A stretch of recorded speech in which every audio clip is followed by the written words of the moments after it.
Republic World has reported on a terrible incident from Ropar, Punjab. Back in May, on May 10th, an 85-year-old Hindu saint was cut to pieces in his ashram. Shri Maha Yogeshwar Mahatma had been living alone in his Shri Muni Desham Ashram since March amidst Corona lockdown. On May 10th, he was heinously murdered. His head was cut off and his arms were both cut off. Who does this? Actually, the murder was not discovered until a week later, but only one very tiny article was published by the Tribune. The story is almost impossible to find published anywhere else. Even only up to now, Republic finally published something. Complete silence on the incident across media of something that happened a month ago, and especially during the fallout of Palghar, where the 3 leaders from Juna Akhara were singled out for lynching. And that story itself was covered up for 2 days. Complete media silence and lies about the incident. Then only when the live videos surfaced, it became known to public. And even now, an incident where an 85-year-old Hindu saint is cut to pieces, more than a month has passed and barely one small article has been published. You wonder who owns the media. Why are we following consumption-based lifestyle? Is there some amount of food that is going to fulfill us? Each day we dump more and more.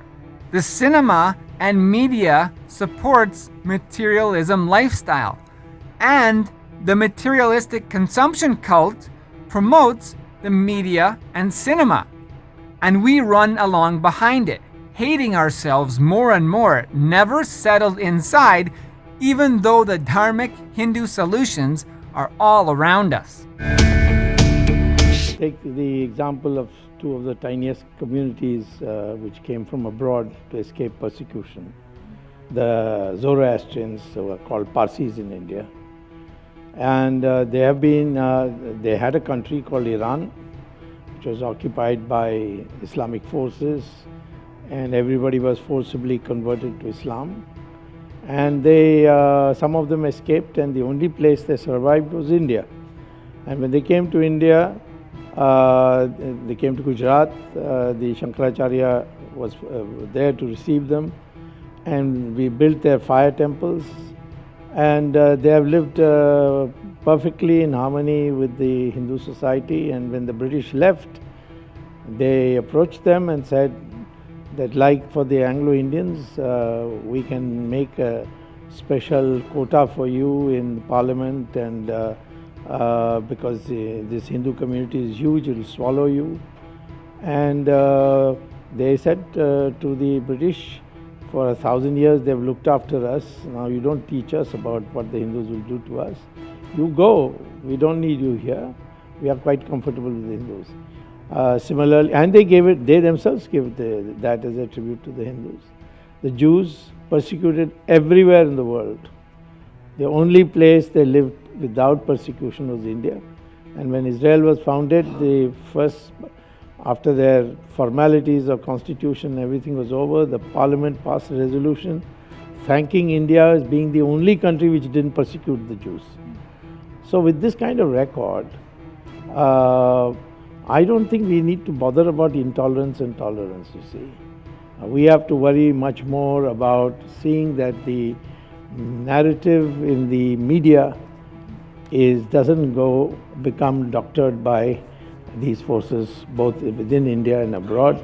Abroad, I can understand those who want to engage in conversion, they are unhappy. Those who rue the fact that India has still evaded their control. It's openly spoken in the ISIS documents, that terrorist organization documents, that the only country which was conquered, they say, by Islam but didn't convert to Islam was India. Iran converted, Iraq converted, that is Mesopotamia and Babylon. Egypt converted, all of Europe converted to Christianity.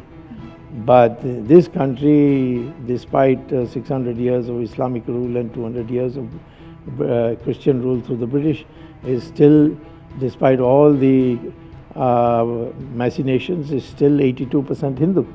So therefore, we are quite secure, we are not worried.